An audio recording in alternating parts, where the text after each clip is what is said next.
everyone, and before we get to the episode of Thought Anthology, just a quick apology in regards to the audio. We've got a new dual mic set up, so the audio quality is better, but within this video there are some aspects where both microphones are picking up one voice at a time, so it sounds like a double voice, but the audio is clear. There are some aspects where it continues to improve, but please bear with it and enjoy the episode coming up. This is episode 34 of Thought Anthology with Chris. You can just keep coughing into the mic. So this guy, can they see me? They can see. No, they can see you, but they can't see me. It's okay. It's going to be the best episode with all the hiccups. Hello and welcome. This is really dark. Is it recording? It is recording. Yeah. Oh. Yeah. Drink. We should have brought some chips to eat in the microphone.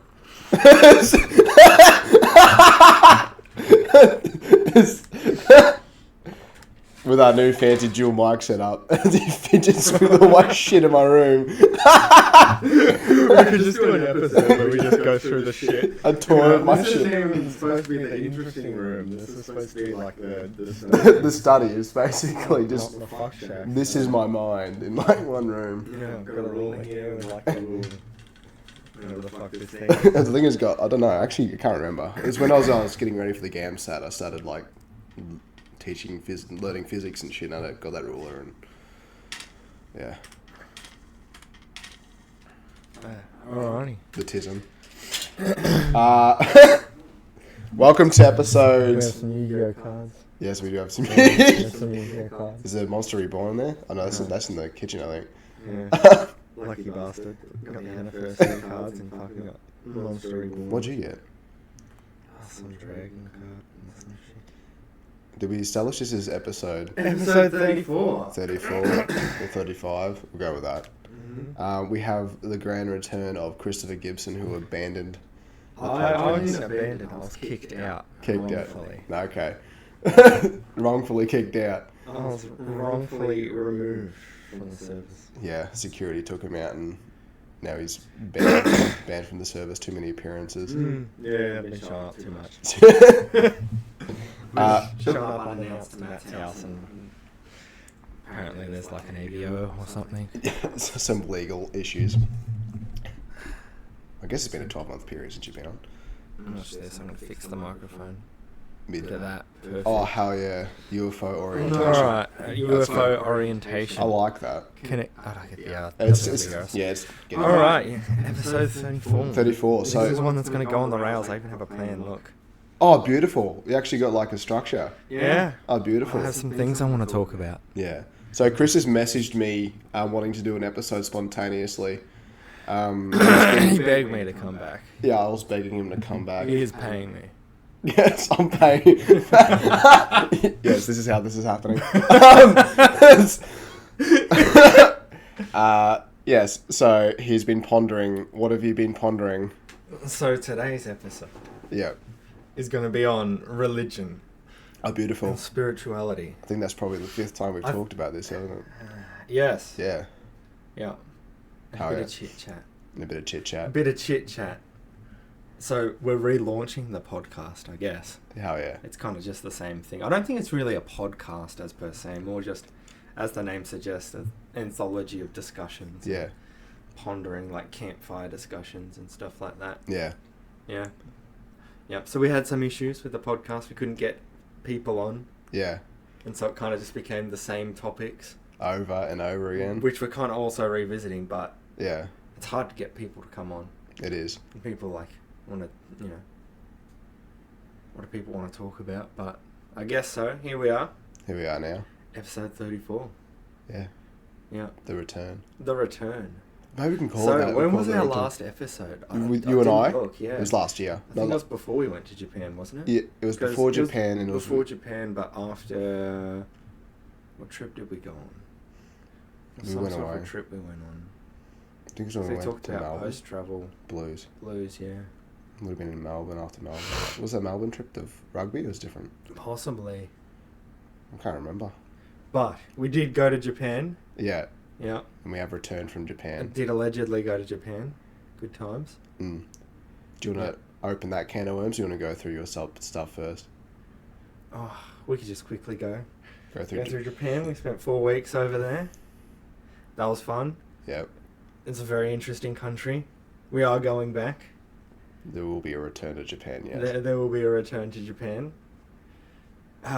We've been working. Yep. We've been working. We've got regular big boy jobs. We got big boy jobs. We've been to the zoo. We've been to multiple zoos. I think I'm zooed out, to be honest. No, I need to see more. Well, after I've seen an orangutan, I want to see more orangutans. Yeah. We need to go see one in the wild in Borneo. I think that should be on the bucket list. Yeah. Oh, beauty. Yep. Yep. What else has happened? We went to a concert. That was alright. Yeah, went to Luke Combs. That was cool. I guess that's chit chat. That is chit chat. That's hold on. Does anyone want to second the meeting minutes? Oh, we need somebody doing minutes. He's doing the minutes. We can move forward. General chit chat has been completed. Any questions? I have none. No. I was there. I was there. I can second that. We did go to Japan. Yeah, that was an experience. Absolutely. Yeah. So today's topic, Yeah. Matthew, Yes. is religion. Mm. And now I want to focus less on spirituality. Yeah.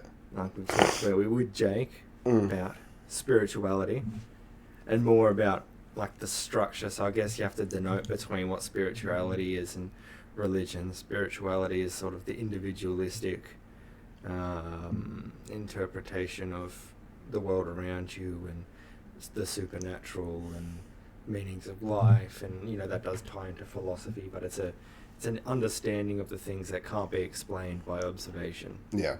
alone. So science tends to observe what happens and then try and understand how things happen, but not why things happen. And so people turn to spirituality. And religion is the structured, I guess, dogmatic approach. So things like Buddhism or Islam or Christianity or different... Paganism isn't necessarily religion.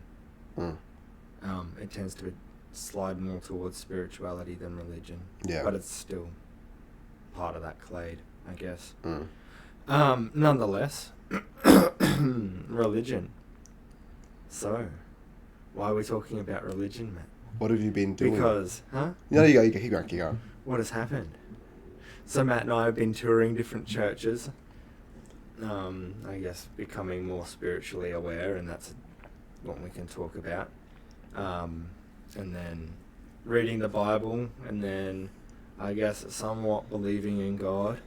And so we've been going around the different churches of the area and trying to figure out, I guess, what Christianity is and what it means, and so on and so forth. In Japan, we did visit many Shinto Buddhist temples and all that kind of stuff. So it's kind of, I guess, probably been at least on the back end of our brains for a fair while. And then reading the Bible and trying to, I guess, discuss. And it's definitely come up at work. I've brought it up at work and people ask you about it. And it's like, I'd like to just point to a video, I guess, and say, here are my thoughts on religion. The ebb and flow of, I guess, falling in and out of Christianity, which is very difficult. So, nonetheless, I guess we'll have like a brief overview of what's happened with me with religion and spirituality, and it's been capped up in the other episodes sort of briefly. Yeah. I guess I was born into an Anglican household, christened as an Anglican, and for those who don't know what Anglicanism, it's essentially just English Christianity.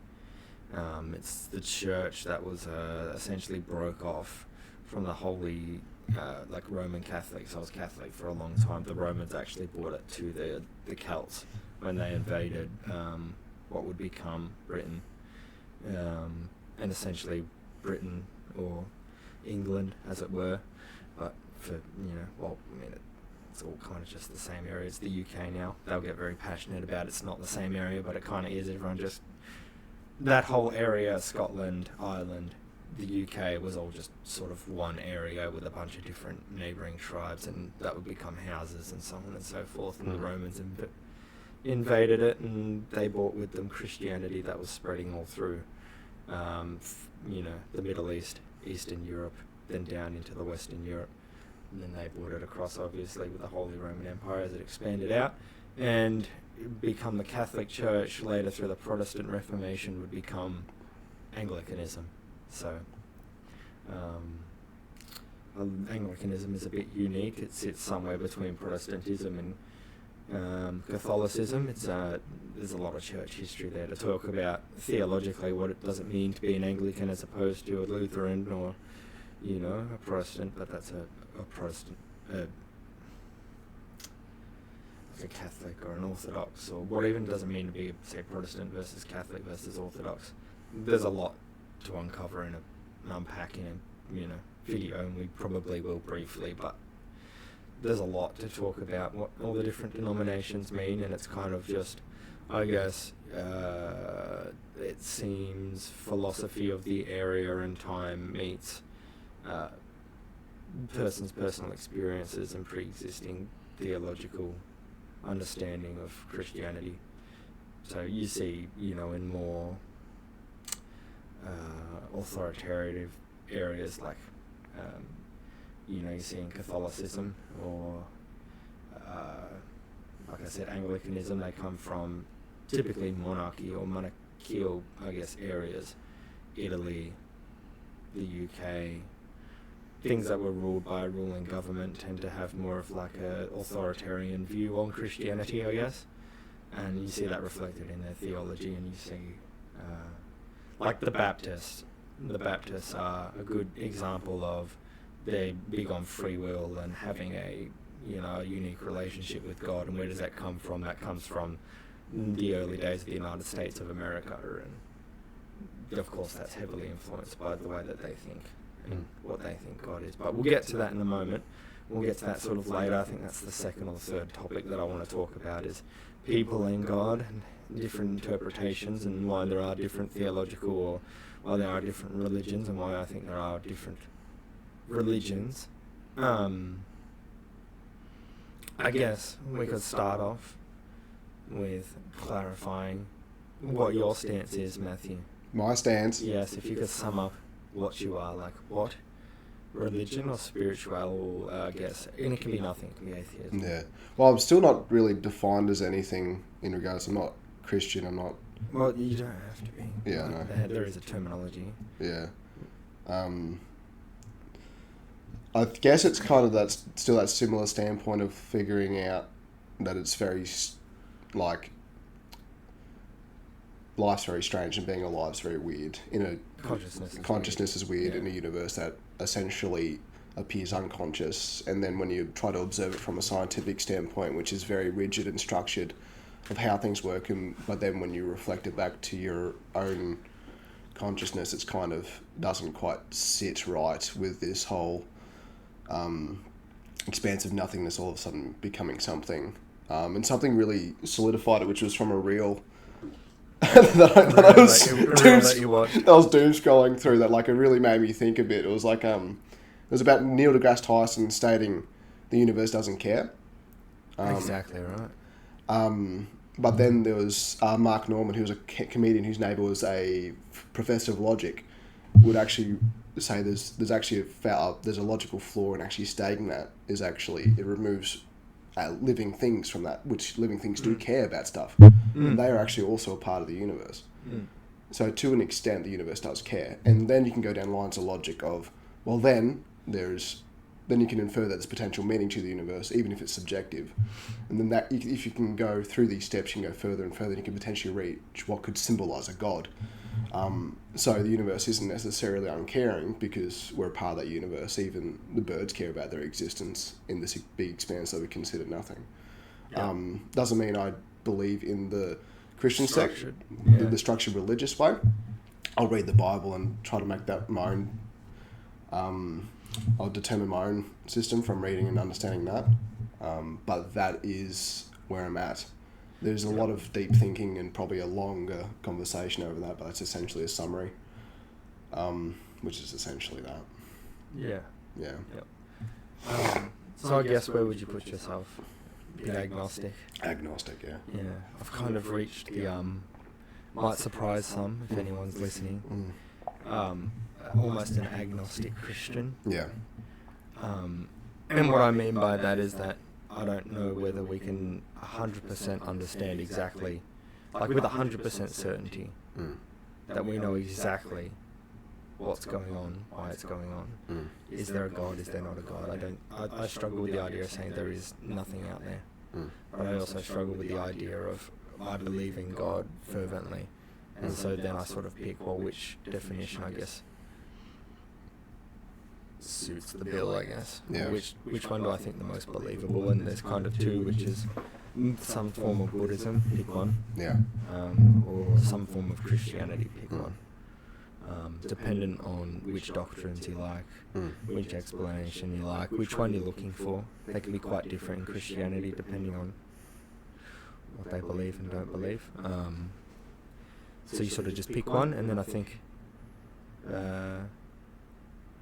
if it gives you positive meaning, it does. So I guess we'll get into my first point, which is my journey within religion and spirituality, and we've sort of already covered this. So born into an Anglican, or what I'd call a semi-Anglican household. My mum's family's rather religious. My auntie is a deacon at one of the local Anglican churches, which we've been to. I had a fascination growing up with mainly pagan gods, particularly the Greek and the Egyptian gods. Growing up all the time, my favourite video game growing up was Age of Mythology. It's so good. They brought out a new one. Did they? Yeah. Retold, so it's completely revamped. That'd be cool. You should buy it. You should play You it. could play it on my PC then. Yeah, you can play it on your PC. They are bringing it out to PlayStation 5, but... Would it be on Steam? It'd be on Steam. Yeah, Orion's got it. We should play it. We could do that.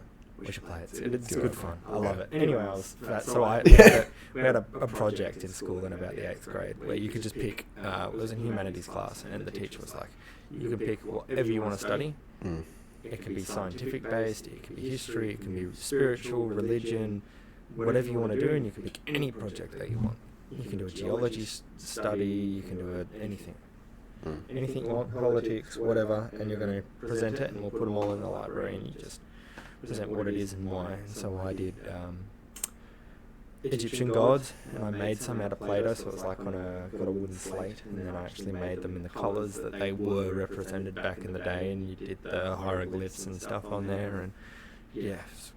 So I've always had a fascination, I guess, with what would be sort of folk tales, and I find it very, very interesting to look at people's, there's a big thing called God of the Gaps, which is essentially, you see a lightning bolt shoot across the sky, and you don't understand quite why the lightning bolt was shot across the sky, so you had a god there. That was, Zeus. He got angry, so he threw a lightning bolt to strike the trees to set your village on fire, so you have to praise Zeus. Or there's a god that pulls the moon across the sky and the sun across the sky. It's a god, and he's stuck there, and he's actually pulling it across. You don't quite understand how it works, so you assume that it's supernatural, and then you attach some sort of... But I find it all very fascinating and very funny. Very, very interesting. Paganism, not very theologically accurate, but nonetheless still very interesting. Black magic, spiritual, like witch doctors, all of that. Do I believe in that? I don't know. But, so I was fascinated with that growing up. I've talked in the podcast before about childhood spiritual experiences, just paranormal things that wouldn't add up, TVs turning on and off. So you go, it's a dodgy TV, but then kettles turning on and off, doors opening and closing, all kinds of weird shit happening in the house that we grew up. So you're sort of like, oh, well, there's obviously something there that I can't exactly explain. You can explain them perhaps in singular instances. The door opens because there's a draft. And they start to add up. You go, oh, well, there's things there and there's coincidences there that you can't really explain. We didn't, at the time, go to church too much or lean too heavily into spiritualism. We'd go like at special occasions. Then we had a period where we went to a Pentecostal church for a fair long time. That was quite good. That's the one that we both tried and left for various reasons. It's a bit, Pentecostalism's kind of fun when you first get into it. It's very weird the longer you stay. It's very fun when you come in and it's rock and roll and it's, everyone's outgoing and funny, but then they start doing some weird shit like trying to talk in tongues and do all kinds of weird stuff and magic healings all through the crowds, and it's like, nah, can't do that. And so we left. And then I guess as I got older and you start questioning things about the world and the way you view the world, I don't know if you had the same thing growing up, because I know that your dad's like a Reiki healer and so on and so forth, which is a type of spiritual energy, I guess, within itself, stemming from, I think it stems from Shintoism. It's Japanese, So traditional, so Shinto being the indigenous, I guess, religion, you'd say, of Japan. And they had spiritual healers. Nonetheless, so going through high school and you start getting more into science, you start thinking about the world a bit more, you're not really following religion, becoming more atheistic, becoming a bit more nihilistic, I guess, as you become a depressed, anxious teenager. And then I got into my debating sort of phase, and liking to debate people who did follow religion. Sort of just, we have science can explain things, so why do we need religion? Which kind of misses, I think, the understanding of religion I have now as sort of like a explanation of why, not how. The Bible doesn't necessarily explain, it does explain how with certain things, but it's more of an explanation of why. As well as how you live your life, and then go through, graduate uni, start working, start questioning more and more the meaning of life and certain things, and got a little bit involved with Shinto Buddhism, which is a beautiful religion. It's a combination between Shinto and Buddhism. Buddhism's quite lovely. It's a distinction between a theistic religion, so theistic meaning essentially God, or a singular God, and an understanding of the theological God, versus a,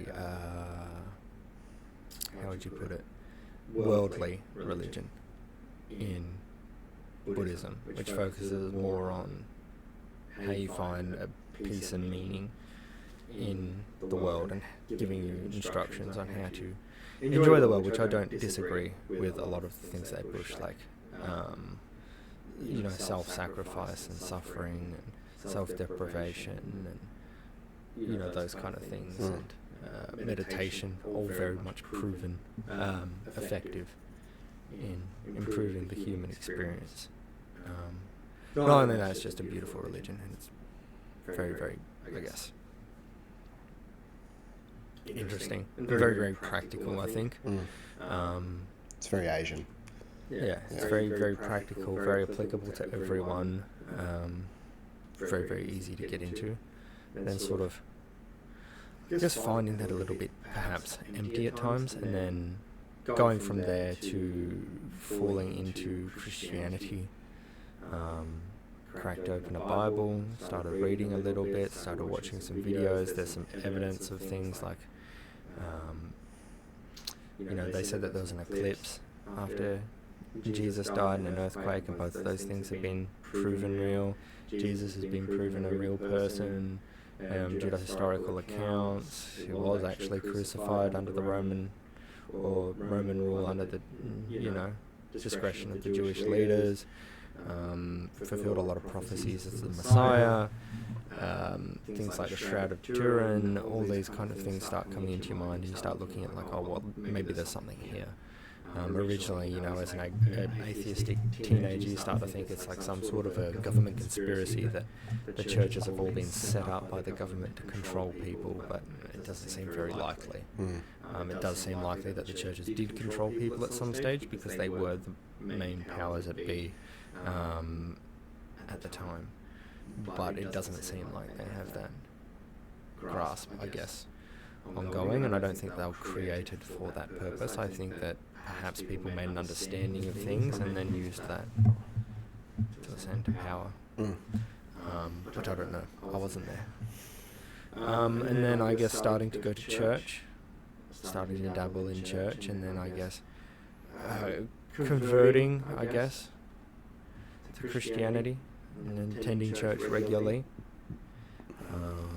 It's been difficult because I do have lots of concerns, and then sort of starting to fall away from Christianity a little bit. Some of the weird things that were going on, I have key disagreements with some of the Christian doctrines, I guess. Things like disagreements on abortion, disagreements on the role of women, where men should sit in the household. This idea of there is a God in control of everything sits very, very difficult for me because, and we'll get to that in a while, but the idea of there's a God in control of this chaotic and suffering-ridden world is very, very difficult for me to comprehend. But the idea of there's a God that created this. Even now when we look at simulation theory becoming more prominent, the person or thing in control of the simulation would be a God to those inside of it, as you are a God to the characters you control in a video game, because you can manipulate them however you want. And so here we are. I would, like I said, identify myself as an agnostic Christian, which two don't go too well together. You wouldn't get much love from either community, but nonetheless here we are.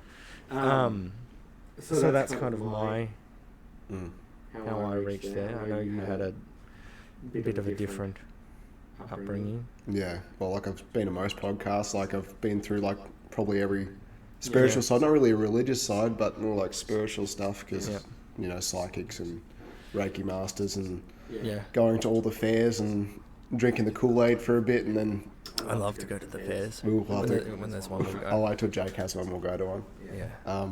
It's just very interesting. Yeah, because it's like when you said like with like the God of the gaps, like it's that fine line between rationality and then delusion. Yeah, well, it's filling in that I don't understand this, so there has to be something there that understands this, so I fill it with a god. Yeah. Or gods. Yeah, it's that I'm trying to sit with the unknown. So yeah, we're sort of tapping into like my next topic, which is humans and religion. Yeah. Or humans and spirituality, and their incessant need to actually need religion. So now we're in the 21st century. We are very much privy to, I guess, being connected with everyone. And one of the things that I think has led to agnostic beliefs and atheism is probably the internet. And the fact that we can, if you're growing up in like the 1700s, you can't understand that not everyone in the world is Christian, for example. But now when we look out, we know that people aren't all Christian. There's all kinds of religion and spiritual beliefs, so who's right and who's wrong?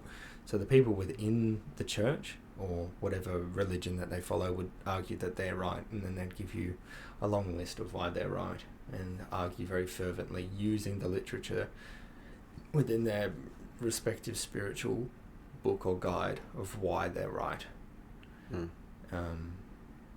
You know what I mean? Christians would argue Muslims are wrong because Jesus warned of people that would come and then, imitate him and twist his views later, and that there would be false prophets and so on and so forth, and they use that to disparage Islam, which I think has a lot of merit, I guess, given the way that Islam sort of tried to repeal a lot of the things that the Messiah of all people brought out. All kinds of stuff. But there is like an inherent need, I think, for people to have some sort of deeper meaning. And like you said, you're sort of, you can't interpret why. Yeah. So you add something there. Yeah. And it eases your mind. Because consciousness, as you talked about earlier, consciousness is very discerning, and consciousness is very uncomfortable to think of why we're conscious, and then also thinking about like what else could be conscious, like are the birds conscious? Like bumblebees, for example, can remember people's faces. Mm. So if they can remember people's faces, then they should be able to communicate or at least imitate or sort of understand to a certain aspect of what's going on. Animals can feel pain. A dog can understand commands in English, and seemingly converse with you in a way.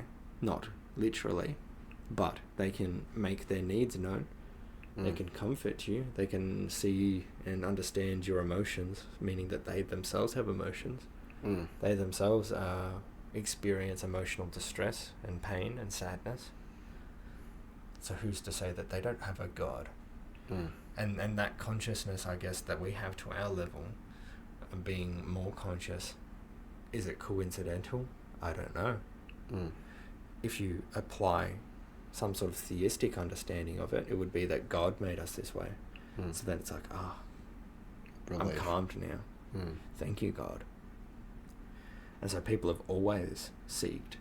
I find it very interesting when you look at a lot of the old religions or spiritual understanding. So you look at like indigenous spirituality here in Australia, very much similar to the African spirituality and tribalism, very similar to that of the early settlers everywhere else. All of the early humans, they all have the same tools, they all have the same understanding of the world, similar stories of all kinds of stuff. So whether that our understanding of some sort of spiritual reasoning comes from basic consciousness. You know what I mean? Like we can all look at an overturned car and say that's odd, and come up with the understanding that the car overturned. That's shared consciousness, for example, or shared reasoning based on observation. So you could apply the same thing to spiritual experiences. We know in Aboriginal understanding is things like the rainbow serpent made the rivers. And so where do they get that from? Well, when you watch a snake slither across the ground, it leaves a trench. Essentially the marking of a trench. Well, if you had a really big snake, it'd leave a really big trench. And what are rivers? Really big trenches. And so at the time when they were making these understandings, they didn't understand how the different layers of the earth move and actually create the river, and the river actually widens and narrows over time as different, I guess, layers of the earth move. And so then you go to a theistic understanding. Well, obviously the spiritual understanding of the indigenous people may not hold up then, because there probably wasn't a rainbow serpent. I don't know, I wasn't there, but there probably wasn't a rainbow serpent that made all of the rivers. So then you turn to a theistic understanding, and then the theistic understanding would essentially put up, well, God did that. Well, is God moving the tectonic plates? Is God moving and shifting the sands himself? Some people would say yes, God is doing that because he's all powerful. Some would say God designed it like that because he's all knowing. It's that same why. I don't know. Nobody knows why. Nobody can give you a definitive answer why. They can give you a answer. But nobody can tell you exactly why. And it changes from religion to religion. Maybe it's just simply is. As you said. Maybe it all just simply is. I was sort of thinking about the Big Bang, and people ask about, well, who caused the Big Bang? And then I thought, well, they think maybe before the Big Bang, there was a super gravity that pulled everything together, and then it exploded out. Well, maybe it wasn't the first Big Bang. Maybe there were other Big Bangs. And I think this is a theory in physics from memory. My memory's not too good. That there could have been multiple Big Bangs, and then things coming in, the gravity returns, and then another Big Bang, and then it's not quite right. So on until we get a period of stability, which we live in now. And likely other civilizations live in, but we're not sure. And so, hold on. To get back on track. You go for it. That's right. Humans and religion. So the need to explain the unexplainable we've been through. God of the gaps we've been through, which is just the theory of, I don't understand, so I'm going to assign something to understand to ease my mind. Then we have the evolution of religion. We've sort of talked about that. the basic spiritual premise of many first peoples all over the world seem to be relatively the same. Very, very similar. You see this in Polynesian examples, for example, worshipping a volcano. Why do you worship a volcano? Because you live on a small island. You live on a small island, the volcano erupts, destroying your village and killing many of the people that you love and care about. So you're going to worship the volcano and offer it, the volcano god, whatever offering, so that it won't blow up and kill you all. And then that evolves as time goes on, and our understanding goes on.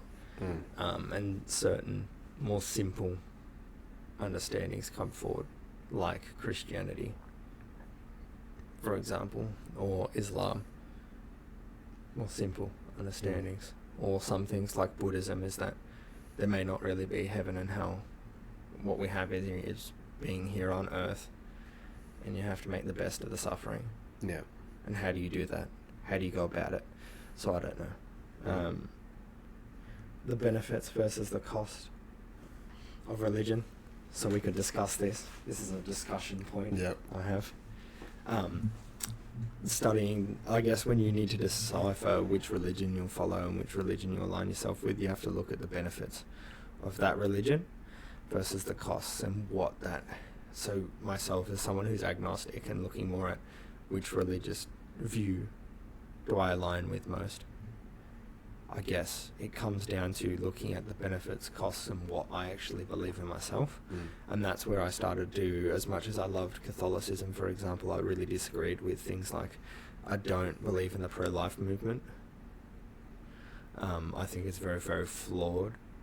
I think it comes from this idea that God's in control at all times, therefore you can't, have contraception, or you can't abort a baby, or any of these kind of things, because they're gifts from God, but that doesn't give you context or understanding of the situations at hand. Yeah.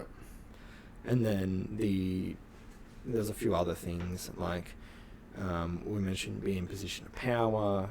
Then there's the concerning, I guess, historical issues with Catholicism, like they continue to not comment on their involvement in World War II and the events of the Nazis and the Catholic Church within Germany and Poland, and not really want to comment or get into that, which you think is a bit suspicious. And then, I guess, you look at the Nazis, for example, they had inscriptions on their belts that said, "God be with us." So a lot of people try to point out that Hitler was an atheist, and I never knew the man, but it was, if we look at factually what he did, a lot of the Nazi inscriptions, and I don't know whether he greenlit this or whether someone else perhaps within the Nazi regime greenlit this, but had, God be with us and God is with us and all of this kind of thing. At the very least had a key understanding of what, the power of religion is, and how having God on your side and being proven to be moralistic, for example, or have that I'm the moral person, how that would help people and help you undertake what you want to undertake. But Hitler was a baptized Catholic, so I never knew the man, never got to discuss his views on religion. Can't speak German. Yeah. But there is discerningness there. Looking at, there was a slave Bible, for example. Why would you need a slave Bible? So this is in America during the Civil War, pre-Civil War, and during the Civil War. There was a slave Bible. Why would you need a slave Bible? Well, they removed a lot of the things about freedom and equality, and they put a lot of the Old Testament stuff that the slave should treat the master should treat the slave fairly, but the slave should stick by the master to try and indoctrinate slaves at the time into obedience using religion.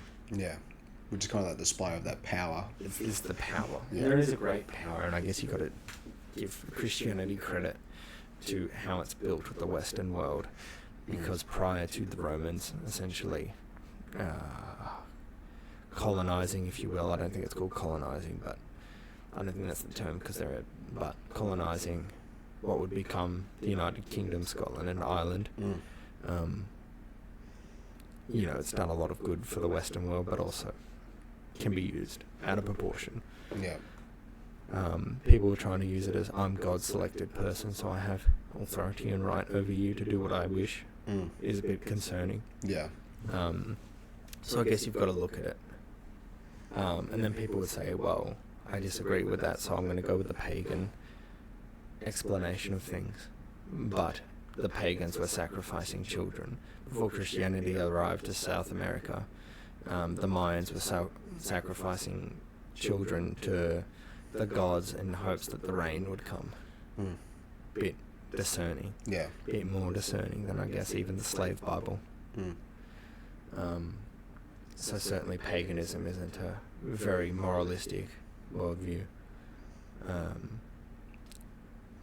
That's probably the perspective of having Christian views now as well, because like for the Mayans back in the day, like that was probably clearly considered fine and justified. Well, exactly right, like the morals of the day, right? And perspective from that time, so like yeah, very, very interesting nonetheless. A very interesting worldview, but nonetheless very discerning. Yeah. So when you see people come nowadays and look at pagan gods and say, well, I actually follow this, it's more moralistic than Christianity, you'd say probably not. Yeah. Thank you for trying, but come again. Try another time. Yeah. But then again, the good thing about paganism is that you can cherry pick. Yeah. Which gods you follow.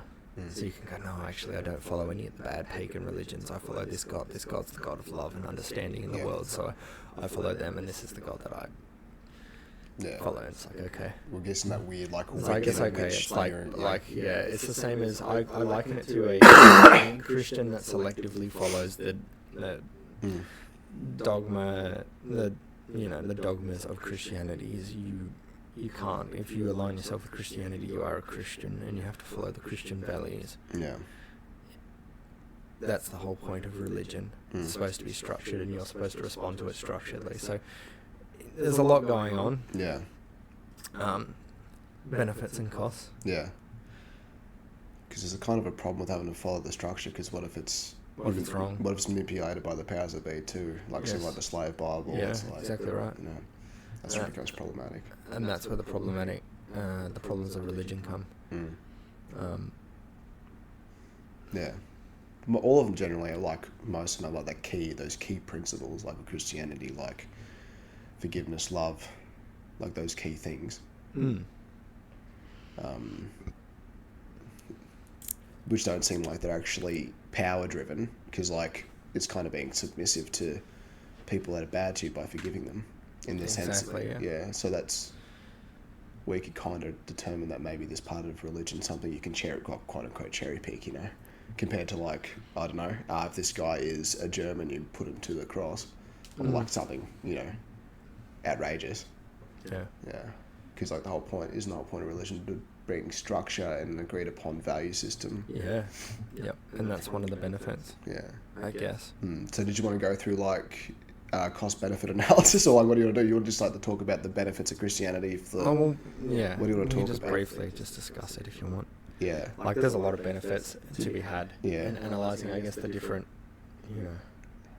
like for example, you could look at a lot of Islamic controlled countries right now. Yeah. So a lot of Muslim controlled countries, you're not allowed to drink alcohol. There's a lot of benefits to that. Yeah. But at the cost of personal freedom. There's a lot of benefits to like rigid family structures in terms of raising children. But at the cost of that, you take away freedom. Yeah. You take away the rights of women. Yeah. For example, you trap women. Like, that's another one that I disagree with the Catholics on, is marriage and having to stay married to someone forever. Yeah. This is a relationship thing, but I think, because there's an argument that you're married before God, and that if you love someone, you should try and make things work forever. Yeah. Which I think is rather ridiculous. Should be some nuance there. I think when two people are in a relationship and whatever relationship, marriage, girlfriend, boyfriend, partner, whatever you want to call it. Just because you love each other doesn't mean that you'll be in a relationship. You know, my parents are divorced and they still say that they still have love for each other. Yeah. Maybe not the person that the other person became or stuff like that, but just because you're in love with someone doesn't mean that you're going to be in a relationship with them. Yeah. And that comes to marriage too. You might love someone so much, but the relationship's not working anymore. Yeah. And so you can't keep on going with it. Yeah. It's detrimental to you. And so you break it off. Love doesn't keep a relationship. No, love doesn't keep a relationship going. Dedication to the relationship and making it work makes it work. But there are certain scenarios where you can't make it work. Yeah. That's just how it goes. Yeah. So I disagreed fervently with the idea that you can't get remarried and you can't be in a relationship. Like, you can only be in one marriage forever, because I think that doesn't take into account, particularly with Catholics. They like to get married young. Yeah. You're naive. You don't know what you actually want. You don't know actually who you are. Yeah. You get married to someone that you don't care about. So many people I've seen being married young and they're Christian and they end up divorcing very quickly. But anyway, on to the benefits. there are benefits there for that, in terms of that structure. You know, you're going to get married very young. You're both very young. You're going to have kids. You're going to stay together. You're going to stick by each other because it's enforced by the church. And then you're going to have this big loving family that God loves. And then all the kids are going to go off and they're going to be contributing members of society and push society forward, and society grows. So there is that. It brings some stability to your life as well. Yeah, it brings meaning to society, to structure. But it can be used poorly. Yeah. That kind of thing. I think as we move forward, I think things will move away from like this dogmatic understanding of what religion's right and wrong, and looking at more tolerance for each other, and then intolerance for things that we don't deem moralistic. But I guess moralistic is That's kind of like subjective to the time, right? Yeah. I would say objective overall. To this point, we know what's right and wrong, and we've explored that. But at the time, people acted perhaps morally that we would say aren't moral now. Yeah. Yeah. But we could talk all day about the cost benefits. Yeah. I find it very interesting looking at particularly China. Yeah. China's a very interesting spiritual place, mainly practicing Buddhism, which is very interesting. Having that more worldly view, but they've also, a lot of people look to the rise of the West out of Christianity, and but the Chinese have been successful all through history as practicing Buddhists, and ridiculously successful. Invented gunpowder, invented all these kind of technology and trade. Yeah. Spend a lot of time killing each other. But That comes with the territory. Yeah. Very interesting country, China. We could talk about it forever. Yeah. We could talk about the costs and benefits of China forever, but Yeah. we won't do that. We'll do a politics, maybe. That'd be an interesting one. Yeah, we'll have to get a few people on. I'd love to have like a debate over certain things. We could figure that out. But Yeah. maybe not today. So We'll stick strictly to the religious Yeah. side of things and try not to get into, obviously, politicians and people construe religion into their benefit. And that's the cost of it. The benefit is that innately it can bring peace, meaning in people's lives, that commonality between people, which leads to more peace. Yeah.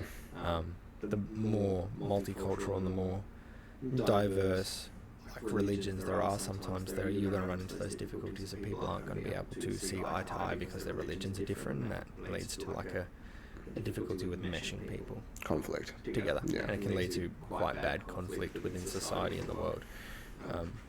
So obviously having like a less individualistic, everyone goes to the same church and has the same religion, leads to a bit more peace in society. United perception. And that's what propels society forward. But that dogmatic worldview can be used to manipulate people, and often has been through society, so we'll see. Yeah. And then science doesn't have to explain God. So humans have this thing of atheism that science can explain God. but it doesn't, and it doesn't need to either. Like I said, I touched on science explains simply what is happening and how it is happening, the mechanisms by which, when I drag my foot across. Why is it difficult? Well, because there's a great friction coefficient between my shoes and the carpet than there is me moving my foot through the air. Yeah. But it doesn't explain why that is. Yeah. You could say God did it. You could say it's just because it is, whatever. But it doesn't need to either. Yeah. People focus on, from a religion point of view, science can't explain this and it needs to. It's like, no, it doesn't. And it's okay for people to say, I don't know. Yeah. I think that's the and problem. I think it's actually smart for people to say, I don't know. Yeah. And then you can question religion a little bit. Because people are naturally tribalistic. And you don't want to get caught in this idea of playing teams with your spirituality. Yeah. Well, it's kind of, with that sort of thing, that science can explain God, that's kind of going into that religious thinking. Yeah. Yeah, which is like... Or God can explain science. Yeah. It's like... I mean, it kind of can, because it's just this idea of, well, God did it. Yeah. But... Because you kind of strayed from the way of science, which is you start with, I don't know, and then you find out how something works. Yeah. And God and religion aren't necessarily separate either. Yeah. The Catholics have a good view of... the scientific method is understanding God's creation. To further science isn't necessarily to stray from God, but to explore God. We'll see how that goes with AI and so on and so forth. But yeah, see what time brings. Yeah. As you were saying, sorry. Yeah. That's the end of that topic. Yeah. We could talk all day about people and religion. Yeah. But we will. Yeah. Because that's what we're here to do. Problems with religion. So, yeah. as I said, I fell into Christianity. I sort of converted. And then here are my problems and my issues, I guess, with religion and Christianity. I'll focus on Christianity specifically. I'll speak about a few other religions. I think paganism is stupid, but fun. It's fun, stupid. Yeah. And that's what I love about it. It's kind of fun to have, the god of war. Does Christianity play into paganism? We'll get to that with, all the different saints in the Catholic Church, and that kind of becomes a bit of paganism.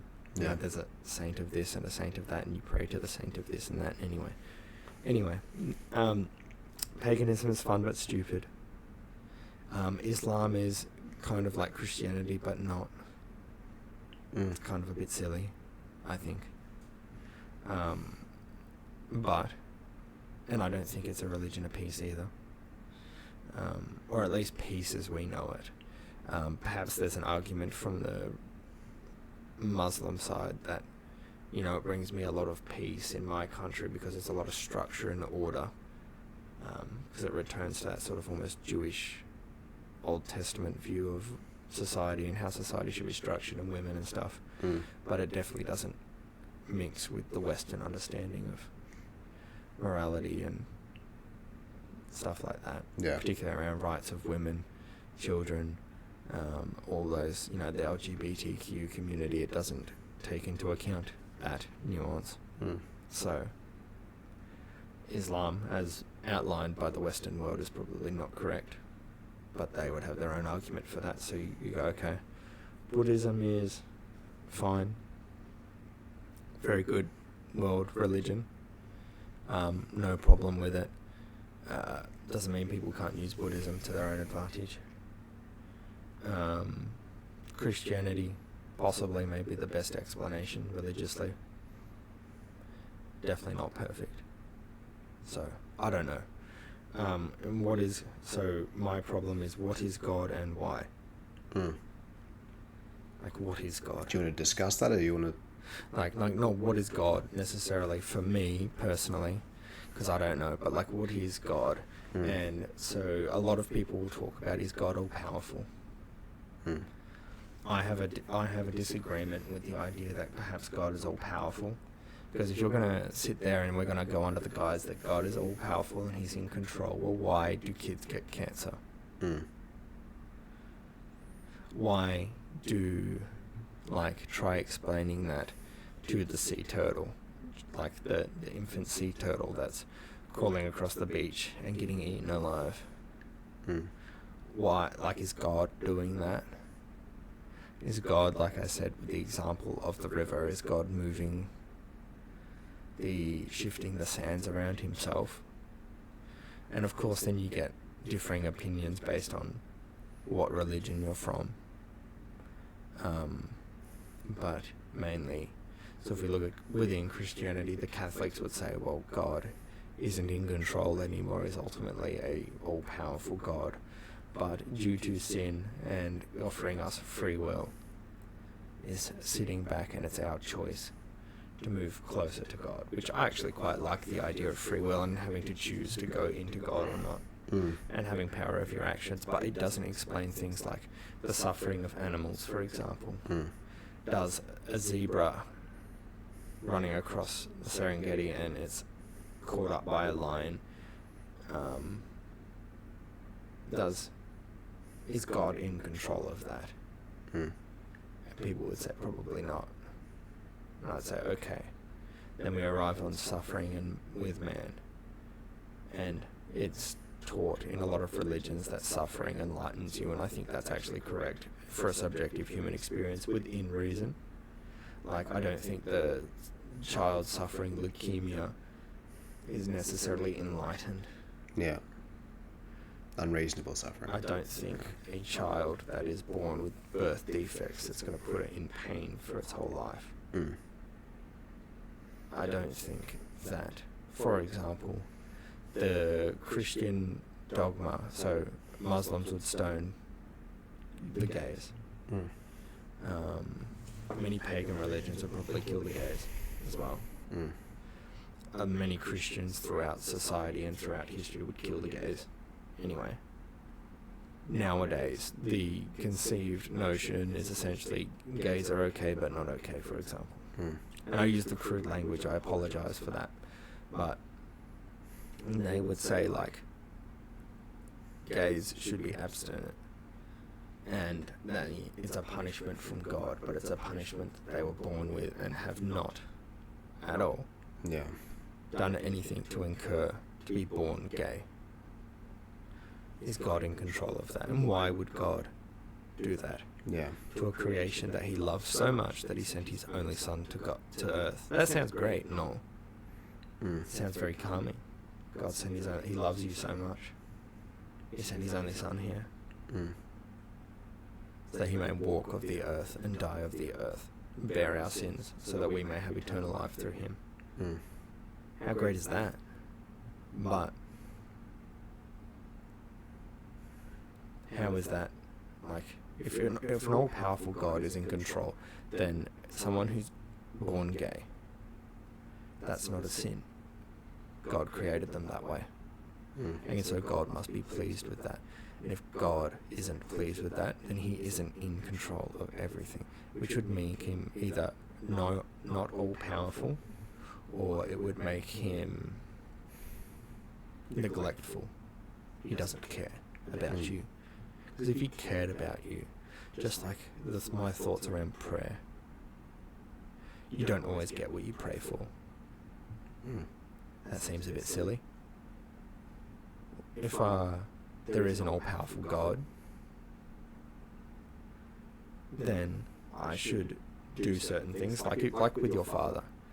If your father, you might go to dad and say, hey dad, I like this new video game, and he says, okay, well you need to do XYZ chores and I'll go buy the video game for you. Or you've done really well at school, I'll buy that video game for you as a reward, and you can play it on the weekends. So you do X actions that were enacted by the person in power, or requested by the person in power, enacted by you, and you are rewarded for it. So you would expect that an all-powerful God that can make anything happen is in control all times. If you were to conduct your life as a moral Christian, moral Muslim, moral pagan, moral whatever, and you would pray to God, God, deliver me this, that he would be able to deliver it to you of course, then there's a theological debate that that's not okay, because you're essentially, Earth is a proving ground to get into the afterlife, and you're rewarded with eternal life, and that's your reward. Although, when Jesus was on the cross and he died for our sins, he died for our sins unconditionally. Not for you to earn necessarily. You can unearn your salvation. I do sort of believe that if you're a bad person. Mm. So the example of Adolf Hitler, I don't think Adolf Hitler would have gone to heaven. But I don't know, I'm not God, and we can't know. Mm. But why is it? Why can't God make your cancer go away? Why can't he make you rich? Well, that's not the point of God. Well, what is the point of God then? Mm. If it's a powerless God, then what's the point? And there is perhaps an explanation to say that if believing in God makes you a better person and therefore makes you more productive or stronger or smarter or whatever, you know what I mean, like brings you meaning, and that meaning makes you happy, and that happiness makes you more productive, then that's perhaps the power of God, and then God is real because God is real as a resultant of you and your actions. But I have that problem. Why? Well, probably because he's not So- all powerful. So well, then he's not God. He's not. No, that's the Not by a explanation. Christian definition. He's all-knowing. From a Well, Christian both definition. Christian and Islamic. Islamic So definition. both theistic religions believe that. Mm. He is all-powerful. He is all-knowing. Mm. He's always in control. Mm. He's always been present. He's omnipresent wherever you go. Yeah. You cannot escape God. Mm. No way. You keep going as you're continuing on something. I interrupted you. I was going to talk about... What was I going to talk about? Fuck. Genesis. Yeah. Have you read Genesis? No. I would have started that. So are you aware of the story of Adam and Eve? Yeah. So to cap up to anyone who... Or recap, sorry. Mm. To anyone who hasn't, I guess, read it. So God created heaven, the earth, everything in 7 days. So on the seventh day he rested. He gave Adam and Eve very strict. So they were in the Garden of Eden. Everything was perfect. It was without sin. So this comes from the old Jewish understanding of the world, which the Old Testament is. Everything was perfect. It was without sin. They never needed to eat or anything. Mm. It's perfect. Then the serpent comes, offers Eve the apple. Eve essentially convinces Adam to eat the apple. And so the apple offers you knowledge. So you'll be of God. And so when they eat the apple, God returns to the Garden of Eden and says, you guys are like me now. So essentially we weren't conscious originally, and this is essentially a subtext. So the subtext of this story is us becoming conscious and sentient. So they eat the apple and they find out things like they're naked and everything around them and blah blah blah. So they know the knowledge of God. It's an understanding of us becoming sentient. So God originally didn't make us of free will necessarily. Mm. And this is where I have questions. Possibly not of free will. And so the understanding is that if God was all powerful and he made a perfect environment, then why was the serpent in the Garden of Eden? Mm. And then so people will say, well, that's because he gave us free will. And he gave us free will so that we may make a choice. As humans, as a collective, will make a choice. And we chose to eat the apple, and we're guilty then, subsequently, of original sin. The sin of our forefather, Adam, and his wife Eve. But if God is all powerful and he is all knowing, and he made a perfect, so call it perfect environment, then why was an evil serpent there? God created the serpent. Possibly. I don't think this is a literal interpretation of where we came from. I think it's a figurative interpretation of where we came from based on that like spiritual and tribal understanding. You know what I mean? What we're talking about. Yeah, like, previously. Yeah. look at it and go. "Oh." But if we take it as literal, then God created the serpent. That would be our downfall. That caused killed. And then people say that, you know, the world is the way the world is after sin entered the world. We allowed sin to enter the world as humans, and therefore we are guilty. So God knowingly put a serpent there, knowing that we would accept the apple, knowing that then sin would enter the world, and therefore children get cancer because of God, because He made it so. He put the cancer there. You know, if I put boiling water on the side of the bench, knowing very well that you're going to bump it as a child or something like that, or I'm going to leave you unattended next to, you know, a hot fireplace, knowing very well that you're going to put your hand on the fireplace and burn yourself. That's my responsibility as the parent, and we all accept this within society. Yeah. It should be the same thing for God. And that's my problem with it. Yeah. Why does God allow for war? Oh, well, humans are sinful is usually the argument. I argue that people are tribalistic, greedy, and hateful to one another, certainly. But people are ultimately within their own powers to operate morally. But what we see when we understand collectively history, we know that despite different religions, same themes pertain, and they go through greed, lust, hatred. Doesn't matter what theological understanding they have with the world. That's my problem, one of them. I have problems believing in an actual God, so I don't have problems with a lot of the Christian dogmas, and a lot of what they understand and outline within the Bible and the teachings of Christ. I don't have problems with that. I have problems with sitting there and going, God is in control. So I know someone from work, and they'll remain nameless, but this particular person is getting older, and when I asked them about, like, are they going to get a partner, they said, when God will send one. I think it's a very silly understanding, because I don't think God is, because if God's God's all powerful, and so God would then make people kill themselves. If God's powerful enough to change someone's mind, to send them into your life, to make them your partner and your, husband or wife, and that you're going to have kids with, then God is powerful enough to make people commit suicide or not commit suicide. So why is it that when suicide is a sin, suicide is a sin, God isn't in control, and you're supposed to choose that, whether to undertake that sin, but when God is in control and can do certain other things. It seems rather silly as an explanation for me. Yeah. I have other points. Yeah, you keep going. So we're on the creationism outlined in the Bible is rather silly. Yeah.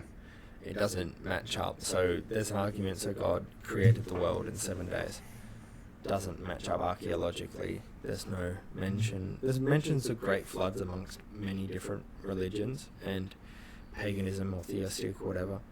Many cultures talk about a great flood, and there's actually evidence on the earth of a great flood event. So it's probably logically something that happened. But like we talked about, the God of the gaps interpretation of what actually happened and why. Don't know. So creationism, God created the earth in 7 days. We know that not really to be true, but then people say, well, it's figurative. 7 days isn't 7 days in God time, and it changes. What about the dinosaurs? I always ask. And it's not just the dinosaurs, because things came before the dinosaurs. And so people will be like, well, carbon dating's kind of wrong and you can't do it. Well, no, actually, carbon dating's rather accurate. And it's relative. You don't accidentally go, this one's 6,000, but it's also 6 million years old. No, they're different Yeah. to each other. They get less accurate as the time period gets longer, because they have to use different interpretating techniques that are less accurate, but still nonetheless They're going beyond.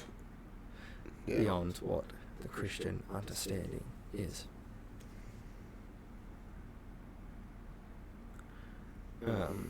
Morality and the goodness in nature. So there is such thing as, so people will say, well, without God there's no morality.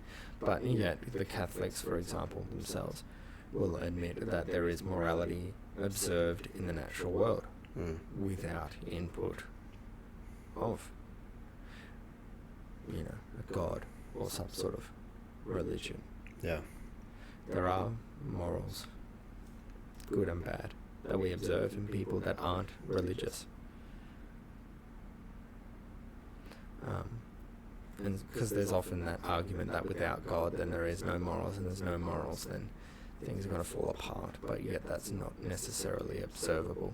Yes, we haven't really seen a society guided by atheism be a good society, but we also have seen many societies guided by theistic understanding be terrible societies as well.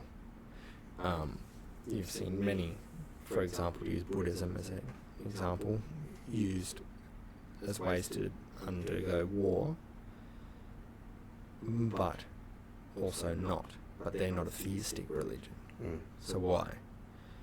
They don't have necessarily God, right? The way we understand it. So why aren't they all amoral? Why aren't they all murderers and rapists and terrible people? Interesting questioning to ask people when they say that we need God for morals. I don't know. And I guess, I don't know. It's a weird argument. It is, well, because the problem is you can infer that like you could say, because if you already start with the conclusion that there is a God and he's the reason why there's morals, even a society without directly believing in that God's still imposing his morals onto that society anyhow. So like that argument's basically you can put it onto anything. You can chuck it on anything because you've already got that perception that the gods determine this, even though they don't actually believe, even though that society doesn't believe in that God, they still behave morally because there is a God causing that. It's like, because you can fill in the gaps wherever you want. Oh, of course. Yeah, if you've got that perception. So I guess That's the problem with it. It's a good gap filler.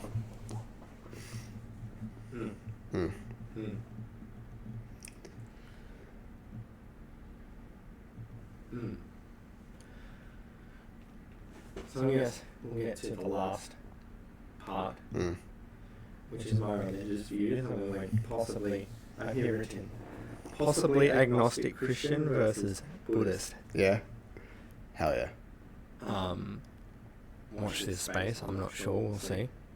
I think the problem is my mind's very concrete through my life of like, you have to believe something or you don't. You have to know what you believe. And people do this thing of, I don't know who I am, which I think is silly because I think you're always learning who you are, and who you are always changes. So it's this constant cat and mouse game of trying to explore the world and what you do and don't believe, and that changes as you go on. I think for me that's the same. I'll continue to search myself, and I'm down for whatever views come with that. And then we have religion and practice written here as the second point. So I'm a big religion and practice kind of person, so you can tell me all about what you believe, and like I said, I find it fascinating. Like paganism I find very fascinating. But paganism in practice not very good. Usually. So I always ask people, well, what does that mean? There are bad people that go to church just because you believe in God, and necessarily, what could be classified as morally good in Christianity doesn't mean that you're a good person, and just because you don't go to church doesn't mean you're a bad person. That's another one of my gripes, is a God that takes attendance. You hear this all the time, given it is Sunday today, so we should technically be at church, right? If I am classifying myself as somewhat of a pseudo-Christian, I should be at church. But I disagree with a God that takes attendance, because if God's in control at all times and is all-powerful and all-knowing, as long as if you're not going to church for the wrong reasons, if you're not going to church for the wrong reasons, then that's a problem. Like if you're lazy or whatever. Mm. If you're not going to church because you're sick or you have work or whatever, that's probably not a bad thing. And I think God would be understanding of that, given the circumstances that His actions have put you in, right? So I think you should probably go to church if you're a Christian. Mm. Maybe not. But I disagree with like the attendance record. Mm. Religious in behavior with doctors, witch doctors. So religion in practice. Yeah.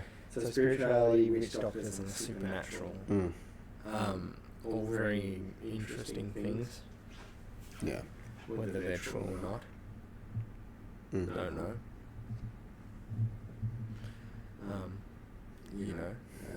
Witch doctors being able to sew rocks in your knees or make people fall in love with other people or hate different people or possess you. I don't think I really believe in that. It's fun to watch. Yeah, certainly. Yeah. So I don't know. Yeah. That's my end result. Mm. I don't know, and I don't think we can know for certain anything about anything. Mm. That's a good standpoint. I think it's some sort of individualistic experience and what resonates with you. Mm. So when I ask people, like what I would ask people is, why do you believe what you believe? Mm. And find what resonates with you. Yeah. What you find to be moralistic.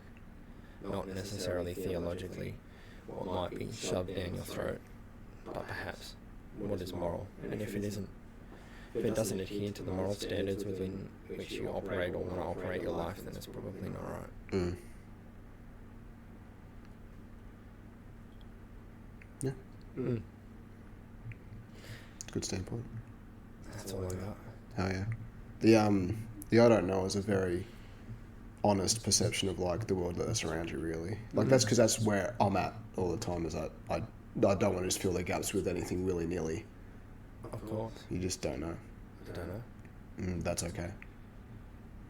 They don't have to. Doesn't like it's I okay don't to know, like when you watch people go to church and they just fervently believe in God and they just absolutely believe in God and yeah. you know, God is definitely in control. And they know it. They know it within their mind. I'm like, I just don't know how you can be that sure. Yeah. That when you die, it's to heaven. Maybe that's just something those people need for themselves.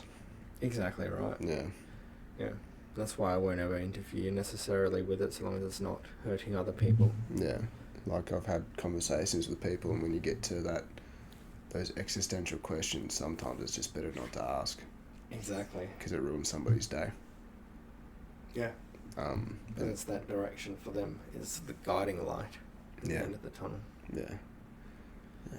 So I'll see what time brings for you then, and see what direction you go. Yeah. Yeah. The amount of times I've been to church and all they're talking about is God healing your depression. It's like, oh, so you're just depressed. Yeah. And bummed out about this reality because reality is uncomfortable and oftentimes very sad. Yeah. So what do? God is in control. Yeah. Relax your mind. Try to avoid the discomfort. Yeah. It'll all work out because God has a plan for you. Yeah. And you're like, no. Cheers, my dude. Like that plan might be for you to get brain cancer. Yeah. Don't know. Yeah. No, one of my favorite, like with earlier with like not knowing and that whole like dumb real thing with like the caring of the universe and there being a fraction of it. Like when it comes to a God and like the observable universe and what we know is that generally something precedes something. And how far back do you go till there's nothing? Yeah. And like from our own observable perceptions, something has to precede something for it to exist. So what came before the Big Bang? So who created the Big Bang? And I don't know. So was it always something that was just always there? Or what came before the dinosaurs? Came before the thing? We came before the thing? We came before the thing? Then you get back to what? But there's no mention of. I find it very interesting that there's no mention of dinosaurs or anything. Probably because they didn't know about dinosaurs at the time. Yeah. Yeah. Probably gives us also inference of like human perception of the time and knowledge, same as like we have What would now. God reveal all about dinosaurs? Does God care about... Why did God wipe out the dinosaurs? Yeah. It's because they couldn't build churches. Mm. There's Right. no dinosaur pope. Maybe the definitions of God has been altered due to human power and need. Yeah. And Rather so than- I find it very interesting because then it leads to religion as a philosophical thing. Mm. But it's not. Anyone who follows religion will know that using religion through the lens of like a philosophical book is kind of insulting. Yeah. Because this book is the literal word of God. Mm. This is not a philosophical Yeah. thing. Which I think that's kind of concerning. You can't really question the word of God. Exactly. Yeah. It's very This interesting. is the word of God, Matthew. You're missing the point. Yeah, so okay. Yeah. Mm. Yeah. Yeah. Once you control questions, you control a lot of things though. But anyway. Yep. Yep. Yeah. Sometimes it's actually probably better off not questioning anything and just listening and following as well if you want things to work well. Because if you sit all day asking questions, you won't get anywhere. You'll just be sitting there asking questions for the rest of your life. And how's that practical to your life? It depends. If you're a scientist, that's pretty valuable. Well, you can spend, like, let's say for one research, you can spend 40 years doing that research and not get a conclusion. Yeah. So, like, it depends, like, how you want your life to look, I guess, at the same time. But, and at the end of the day, we don't really know anything. No. So that's it. That's all I got. Yeah, that was good. That is the podcast discussion episode 34, is it? I think it's 35. 35, something I will like not that. edit over it, so it'll be in the text. So read, please. This has been Thought Anthology. Thank you very much for coming back on, Chris. Yes, It's been good. We'll have more episodes. I don't know when and how often. We'll organise I'll them. be back. Beautiful. We have some things to talk about, like we're going to unpack the Japan trip and things that I've I learned think we from should do Japan that. trip. Yeah, there's a lot to talk about there. Yeah. Yeah, I've got a couple reflection episodes coming out. Yeah. I'll probably not wear my Dragon Ball Z shirt and wear something button up, just for Chris. Yeah. I love the Dragon Ball Z shirt. Or wear a sombrero or something. Oh, yeah. Yeah, hopefully we can get, now that hopefully it's all about trial and error and continually persisting, hopefully we can get more consistency this year. Nah. Yeah, or I just do it episodes. sporadically and chaotically. I think that's also a good way of doing Fuck it. yeah. I just love talking shit. Thank you very much, guys. Catch us later.